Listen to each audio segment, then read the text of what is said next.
बिस्मिल्लाहिर्रहमानिर्रहीम। अस्सलामुअलैकुम स्टूडेंट्स। आज का हमारा टॉपिक है ओजोनोलाइसिस ऑफ अल्कीन। ये एक ऑक्सीडेशन रिएक्शन है जिसमें कार्बन कार्बन बॉन्ड की क्लीवेज होती है और हमारे पास कार्बोनाइल कंपाउंड्स बनते हैं। अब ये कार्बोनाइल कंपाउंड या तो हमारे पास एल्डिहाइड बनता है या कीटोन बनता है या फिर इन दोनों का मिक्सचर होता है। देखते हैं रिएक्शन मैकेनिज़्म की कैसे ये रिएक्शन प्रोसीड करता है। फॉर एग्ज़ाम्पल हम एक सिंपल अल्कीन लेते हैं। हमने एक इथीन मालिक्यूल लिया और साथ में हमने ऐड किया ओजोन। ओजोन ऑक्सीजन का एक हाईली रिएक्टिव एलोट्रॉप है। जब हमने ओजोन को ऐड किया इथीन के साथ, तो इथीन का ये जो कार्बन कार्बन डबल बॉन्ड है, पाई बॉन्ड, ये इस तरह से क्लीव कर गया।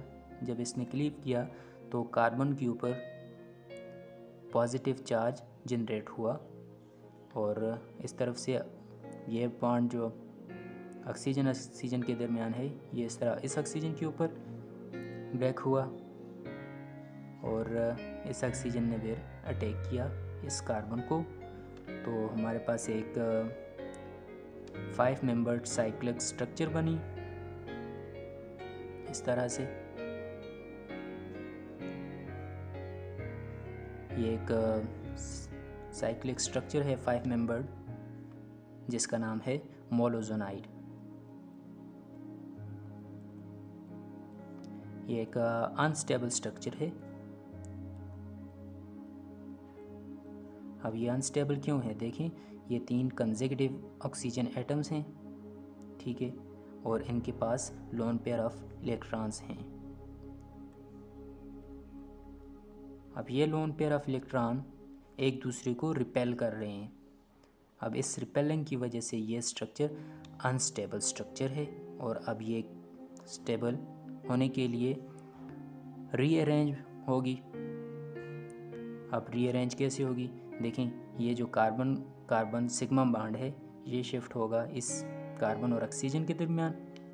जब ये इधर शिफ्ट होगा तो एट द सेम टाइम ये वाला बॉन्ड इस ऑक्सीजन के ऊपर और ये वाला बॉन्ड यहाँ कार्बन और ऑक्सीजन के दरमियान शिफ्ट होगा। तो देखते हैं क्या बनता है। एक तो हमारे पास ये कार्बोनाइल कंपाउंड बना है, ठीक है, ये वाला। ये बॉन्ड यहाँ से इधर शिफ्ट हुआ और इस तरफ ब्रेकिंग हुई और ये बॉन्ड यहाँ से शिफ्ट हुआ इस तरफ। और ये एक तो हमारे पास ये वाला पोर्शन, ये कार्बन और ये double bond oxygen, carbonyl compound बना और साथ में हमारे पास ये वाला ऑक्सीजन जिसके ऊपर ये नेगेटिव चार्ज और उसके साथ ये दूसरा ऑक्सीजन और साथ में ये वाला कार्बन और इसके साथ 2 हाइड्रोजन। और ये वाला बॉन्ड जब इधर शिफ्ट हुआ तो ये डबल बॉन्ड यहाँ पे और इस ऑक्सीजन के ऊपर पॉजिटिव चार्ज जनरेट हुआ। अब रीअरेंजमेंट के बाद ये जो कार्बोनाइल कार्बन का ये वाला बॉन्ड है ऑक्सीजन और कार्बन के दरमियान, ये शिफ्ट होगा ऑक्सीजन के ऊपर।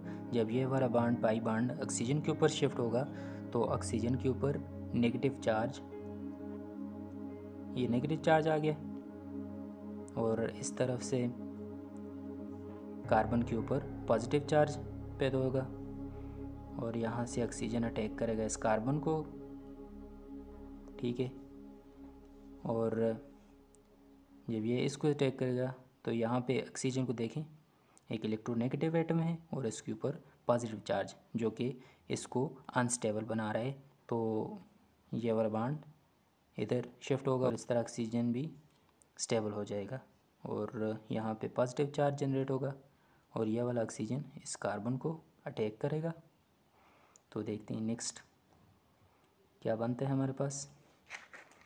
एक तो ये कार्बन, ये वाला कार्बन और इस कार्बन के साथ ये वाला ऑक्सीजन, ये वाला ऑक्सीजन और इस ऑक्सीजन ने जो अटैक किया इस कार्बन के ऊपर, ये आ गया वो वाला कार्बन और इस कार्बन के साथ ये वाला ऑक्सीजन, और इस ऑक्सीजन के साथ ये जो ऑक्सीजन है ये यहाँ पे आ गया, और इस ऑक्सीजन ने जो अटैक किया इस कार्बन के ऊपर ये इस तरह जुड़ जाएगा। अब ये जो स्ट्रक्चर बनी है ये ओजोनाइड कहलाती है। ये एक इंटरमीडिएट है जो कि कंपैरिजन में मोलोजोनाइड के कंपैरिजन में स्टेबल है। हालांकि ये भी अनस्टेबल होती है, लेकिन कंपैरिजन अगर करें मोलोजोनाइड के साथ इसका तो ये स्टेबल है एज़ कम्पेयर टू मोलोजोनाइड। अच्छा, ये जो ओजोनाइड बना है एक इंटरमीडिएट, ये इंटरमीडिएट हाईली एक्सप्लोसिव है। अब इसकी एक्सप्लोसिव नेचर को ख़त्म करने के लिए हम इस ओजोनाइड को डिकम्पोज़ करते हैं। अब इसकी डिकम्पोज़ करने के लिए हमने अपने मीडियम में क्या यूज़ किया है, एक एसिड यूज़ किया है, वीक एसिड। सपोज़ करें कि हमने वीक एसिड लिए हुए एस्टिक एसिड CH3COOH, ठीक है। अब ये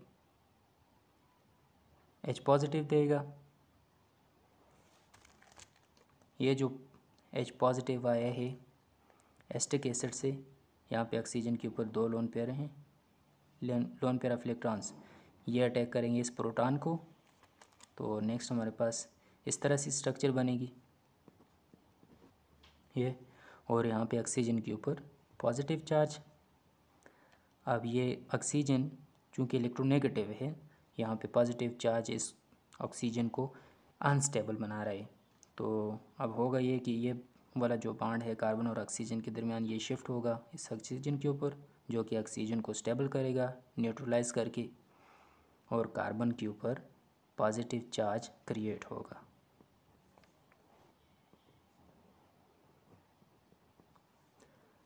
अब मीडियम में वाटर भी मौजूद है, ठीक है।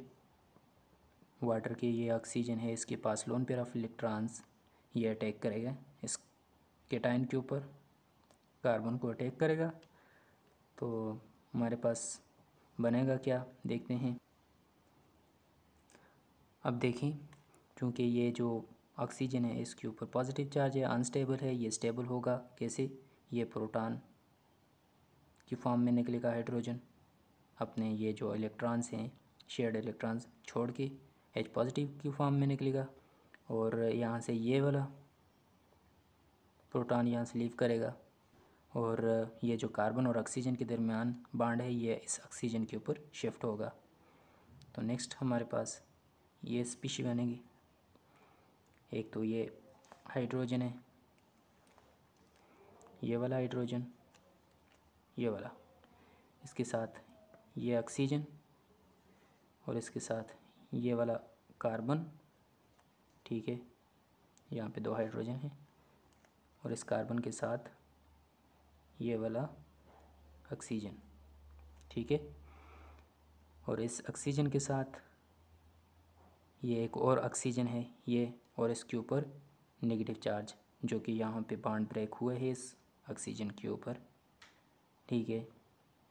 और साथ में हमारे पास बना है ये कार्बोनाइल कंपाउंड बना है, कार्बन ये वाला, इसके साथ 2 हाइड्रोजन, और साथ में ये वाला बॉन्ड, और ये वाला जो बॉन्ड शिफ्ट हुआ है डबल बॉन्ड और ऑक्सीजन। अब यहाँ से जो प्रोटॉन निकला है H पॉजिटिव की फॉर्म में, ये एक काउंटर आयन था एस्टिक एसिड का, जो कि यहाँ पे यूज़ हुआ है एस्टिक एसिड। ये एसीटेट आयन बना था और उसने प्रोटॉन दिया था यहाँ पे, ठीक है। अब ये प्रोटॉन जो है यहाँ पे लीव होगा और ये ले लेगा प्रोटॉन एसीटेट आयन, और वापस वो एसिटिक एसिड बन जाएगा, ठीक है।